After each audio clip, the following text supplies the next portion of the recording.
Hi hello నమస్తే welcome to our channel. నేను మీ చార్మి. ఇటు యానిమల్ మూవీ తర్వాత అలాగే బ్రహ్మాస్త్ర మూవీ తర్వాత ఇప్పుడు ఇంకో మూవీతో అయితే ఆయన ముందుకు రాబోతున్నారు. అదే రణబీర్ కపూర్.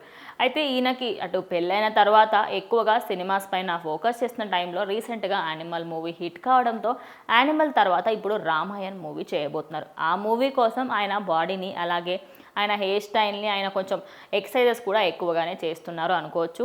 మరి ఈ సినిమాలో హీరోయిన్ ఎవరు అంటూ ఎక్కువగా వార్తలు వినిపించాయి. అయితే హీరోయిన్ పరంగా ముందు నుంచే అందరూ అనుకున్నట్టుగానే తెలుగు సినీ ఇండస్ట్రీలో అటు మంచి అందంతో లవ్ స్టోరీ మూవీతో ఫిదా మూవీతో మన అందరి మనసుల్ని దోచేసుకున్న సాయి పల్లవి అయితే సీత క్యారెక్టర్ చేయబోతుంది.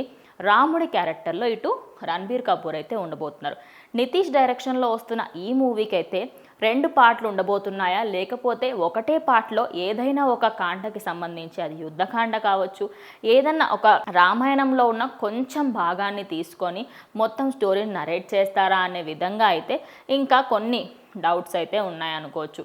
మరి దీనికోసం అని చెప్పేసి రామాయణంలో ఎలా అయితే అప్పటి రాజుల కాలంలో ఎలా అయితే ఉండేదో వాటి సెట్స్ని కూడా 3D పరంగా అంటే మొత్తం డిజిటలైజేషన్ ఉండే విధంగా ఒక గొప్ప ఆర్కిటెక్చర్స్తోని మొత్తం ఒక రాజభవనం లాంటి ఎన్వైర్న్మెంట్ని అయితే అక్కడ క్రియేట్ చేశారు. అంటే వాళ్ళే నిర్మించడం జరిగింది. ఎగ్జాంపుల్గా మనకి బాహుబలి కోసం ఎలా అయితే మాహిష్మతి సామ్రాజ్యాన్ని నిర్మించారో ఇప్పుడు రఘువంశ సామ్రాజ్యాన్ని కూడా ఆయన అయితే నిర్మించడం జరిగింది నితీష్. మరి ఈ సినిమాలో మిగతా క్యారెక్టర్లు పోషించడానికి ఎవరెవరిని తీసుకున్నారు ఏంటనేది తెలుసుకుందాం. అయితే ఈ సినిమాకి సంబంధించి దీనికి వాడే కెమెరాలు కూడా 3D కెమెరాలని వాడి ఒక విధంగా ఒక న్యాచురల్గా అసలు రామాయణం ఎలా జరిగి ఉంటుంది ఏంటి అనేది న్యాచురల్ వేలో చూపించాలి అనుకుంటున్నారు. కానీ ఒక విధంగా చెప్పాలంటే ఇప్పుడు ఫ్యాన్స్ అందరూ కూడా ఓం రావుత్ ఎప్పుడైతే ఆదిపురుష్ మూవీ తీశారో అప్పుడు కొంచెం ఇంకా ఆ టెన్షన్ ఇంకా చాలామందిలో ఉంది.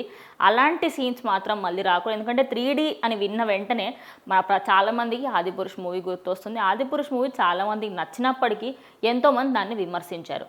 అయితే ఇప్పుడు రామాయణ్ మూవీ రాబోతుంది. మరి ఈ మూవీ ఎలా ఉండబోతుంది అండ్ ఇందులో రావణ క్యారెక్టర్ పోషించడం కోసం అయితే యష్ని తీసుకోబోతున్నారు. అదే కేజీఎఫ్కి సంబంధించి కేజీఎఫ్ పార్ట్ 1 పార్ట్ 2 అలాగే నెక్స్ట్ పార్ట్ 3 కూడా రాబోతుంది. ఈ మూవీలో హీరోయిన్ అంటే యష్ని రావణుడి క్యారెక్టర్లో అయితే తీసుకోబోతున్నారట. దాని తర్వాత ఆయన పాత్ర కోసం అయితే మెయిన్లీ షూటింగ్ అంతా కూడా సెట్టింగ్ ఆయన రాజ్యంని ఆయన శ్రీలంకలో ఎలా అయితే ఉండేవారో ఆ లంకని కూడా ఆయన ఎంతో మంచిగా డెకరేట్ చేయడము అండ్ అలాగే దాన్ని క్లియర్గా చూపించే విధంగా అయితే ప్రయత్నిస్తున్నారట. మరి ఈ సినిమా 2025 చివర్లో ఖచ్చితంగా కంప్లీట్ అవుతుంది. కానీ ఎన్ని పార్ట్స్లో ఉండబోతుంది అనేది ఇంకా క్లారిటీ రాలేదు. మరి వెయిట్ చేసి చూద్దాం. ఈ మూవీకి సంబంధించిన ఇంకొన్ని అప్డేట్స్ వస్తే క్లియర్గా తెలిసిపోతుంది. మరి దీనికి షూటింగ్ అయితే స్టార్ట్ అయిపోయిందనే వార్తలు వినిపిస్తున్నాయి. మరి రణబీర్ కపూర్ అలాగే యష్ కాంబినేషన్లో ఇద్దరు వస్తున్న మూవీ అండ్ అలాగే ఇటు తెలుగు సినిమా ఇండస్ట్రీ నుంచి సాయి పల్లవి యాక్ట్ చేస్తున్న మూవీ ఎలా ఉండబోతుంది ఏంటి అనేది ఇంకొద్ది రోజుల్లో తెలిసిపోతుంది.